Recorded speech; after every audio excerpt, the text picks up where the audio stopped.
20 رمضان المبارک کی اہمیت بتاؤں گا۔ نبی صلی اللہ علیہ وسلم جب مکے سے ہجرت کر کر مدینہ گئے تو کئی سال ہو گئے مکہ واپس نہیں آئے، جنگیں چلتے رہے، جنگ بدر، جنگ احد، جنگ خندق۔ ہجرت کے 6 سال بعد جب تقریباً 1400 صحابہ نبی صلی اللہ علیہ وسلم کے ساتھ مکے کی طرف روانہ ہوئے تو قریش کے لوگوں کو پتہ چلا کہ نبی صلی اللہ علیہ وسلم اپنے صحابہ کے ساتھ مکے کی طرف آ رہے ہیں، تو وہ دشمنی میں جل بن چکے تھے اور کہنے لگے ہم نبی صلی اللہ علیہ وسلم کو مکے میں آنے نہیں دیں گے۔ تو نبی صلی اللہ علیہ وسلم حدیبیہ تک پہنچ چکے تھے۔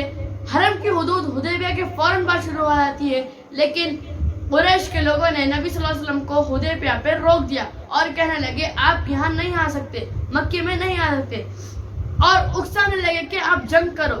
تو صحابہ کو بھی بہت غصہ آیا اور وہ کہنے لگے یا رسول اللہ آپ حکم دیجئے، ہم جنگ کریں گے۔ ان کو کیا یاد نہیں ہے کہ ہم بدر میں ان کو کیا کیا، ان کو کیا یاد نہیں ہے کہ خندق میں ہم ان کے پاؤں کیسے اکھاڑے؟ آپ ہمیں حکم دیجئے، ہم ان کے پر کھنچے اڑا دیں گے۔ تو نبی صلی اللہ علیہ وسلم نے کہا ہم احرام کی حالت میں ہیں، ہم جنگ نہیں کر سکتے، ہم بال کاٹ نہیں سکتے، ہم میل صاف نہیں کر سکتے، ہم کوئی جانور مار نہیں سکتے، حتیٰ کہ ہم پتا توڑ نہیں سکتے، تو ہم جنگ کیسے کریں گے؟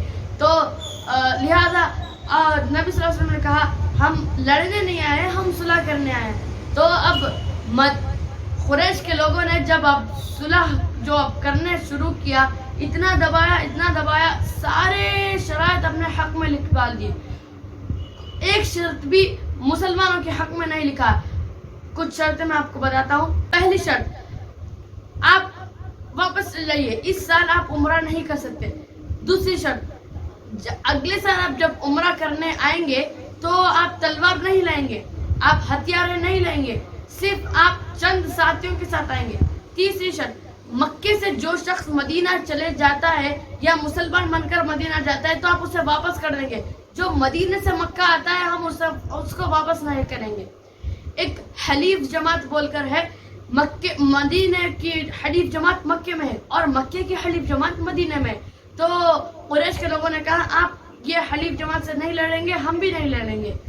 تو لہذا آپ صلی اللہ علیہ وسلم نے کہا ہم کو یہ منظور ہے، ہم کو یہ شرطیں منظور ہے، اور وہ قریش کے لوگوں نے کہا لکھواؤ یہ شرطیں۔ تو آپ نے حضرت علی کو بلایا اور لکھانے لگا۔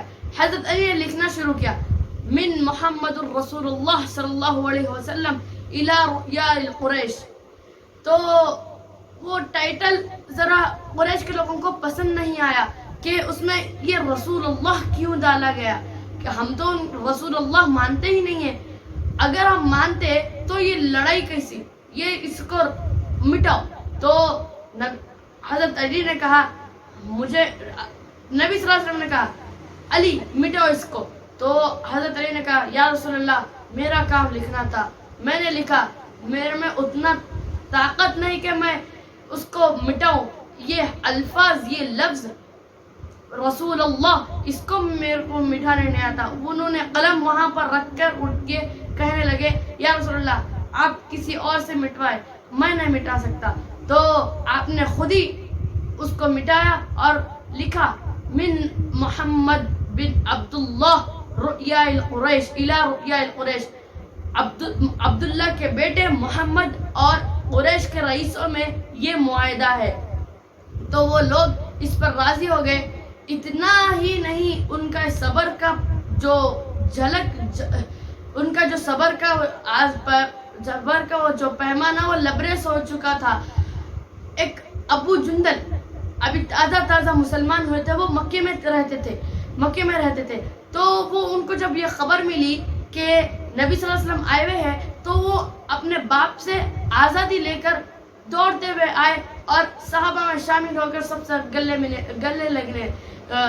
تو قریش کے لوگوں کو پتہ چلا کہ ابو جندل یہاں پر ہے، اور ان کے باپ کو پتہ چلا کہ ابو جندل نبی صلی اللہ علیہ وسلم کے پاس ہے، تو اسلام قبول کر لے۔ تو وہ لوگ قریش کے لوگ کہنے لگے ابھی تو معاہدہ ہوا ہے کہ مکے سے جو شخص مدینے میں جاتا ہے اسے واپس کرو۔ تو